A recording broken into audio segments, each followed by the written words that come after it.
Bonjour, moi c'est Diane Kam. Je vis en France, exactement à Colmar.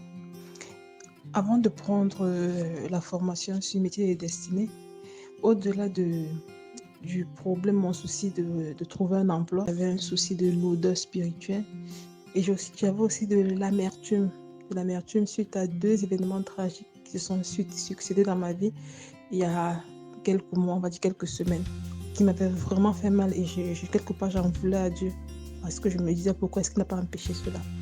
Donc quand je prends la formation, moi j'étais plus focalisée sur le problème de l'emploi parce que c'était le plus urgent. C'était ça le plus urgent. Mais j'ai été agréablement surprise dans la première semaine. On a commencé à parler de repentance, de cure d'âme et tout.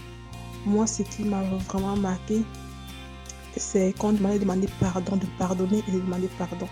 Parce que comme je l'ai dit, j'avais ce problème de lourdeur et je n'arrivais pas à passer au-dessus des tragédies que j'avais subies. J'en voulais à Dieu. Donc du coup, je me suis mise à, quand j'ai simplement obéi et je mettais toujours tout entre les mains du Seigneur avant de commencer. Donc du coup, j'ai commencé à demander pardon. Et c'est quand j'ai commencé à confesser, à demander pardon à Dieu. Je suis rentrée jusque dans mon enfance pour voir. J'ai demandé au Saint-Esprit de me révéler les choses qui étaient cachées à moi, qui étaient enfuies, que je ne voyais pas. Et il me révélait au fur et à mesure. Et j'ai demandé pardon et tout. Et je me suis rendu compte que j'en voulais à Dieu par rapport aux tragédies que j'avais subies. J'ai commencé à demander pardon au Seigneur. Pardon au Seigneur. Et après ça, je me suis sentie plus légère. Moi qui n'arrivais plus à prier, et je ne sais pas comment je vais expliquer. Ça faisait longtemps, je n'avais même pas passé une heure de temps dans la présence de Dieu parce que je n'y arrivais pas. Mais je me suis retrouvée en train de passer les 3 heures de temps dans la présence de Dieu en première semaine. Moi qui, ça faisait pas plus d'un an, je n'arrivais pas à faire une heure de temps dans la présence de Dieu. Je me suis mise à passer 3 heures de temps et j'ai commencé à aimer la parole de Dieu. J'avais souvent, mes temps de méditation étaient irréguliers. J'ai commencé à avoir une vie de méditation assez régulière et ça a transformé ma vie. Déjà, la lourdeur est partie. Aujourd'hui, je n'ai plus de problème de lourdeur. J'arrive à méditer, à passer du temps de qualité devant Dieu. L'amertume que j'avais est partie. Je me suis pardonnée à moi-même. J'ai, entre parenthèses, pardonné à Dieu. Comme Dieu est souverain, il n'a pas besoin de notre pardon, mais dans l'exercice, on demande de le faire, donc je l'ai fait. J'ai demandé pardon à Dieu. Et j'ai compris que je n'étais pas responsable.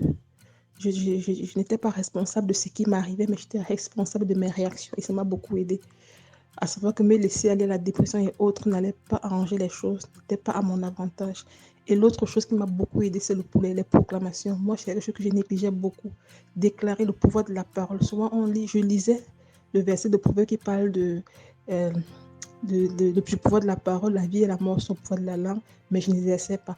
Maintenant, avec les leçons, j'ai pris l'engagement de prononcer, de déclarer la parole de ce ma vie et j'ai pris conscience de mon autorité et c'est ça qui a fait toute la différence. Après la première semaine, j'ai une vie plus épanouie. J'appréhende la deuxième semaine sereinement. Et aussi la troisième semaine aussi sereinement. Donc je rends grâce à Dieu pour la lourdeur spirituelle dont il m'a délivré et pour tout ce qu'il a déraciné en moi. Donc je remercie le Seigneur, je remercie la sœur Rosemary, que le Seigneur a inspiré pour pouvoir faire cette formation. À lui toute soit la gloire. À lui soit toute la gloire au nom de Jésus-Christ.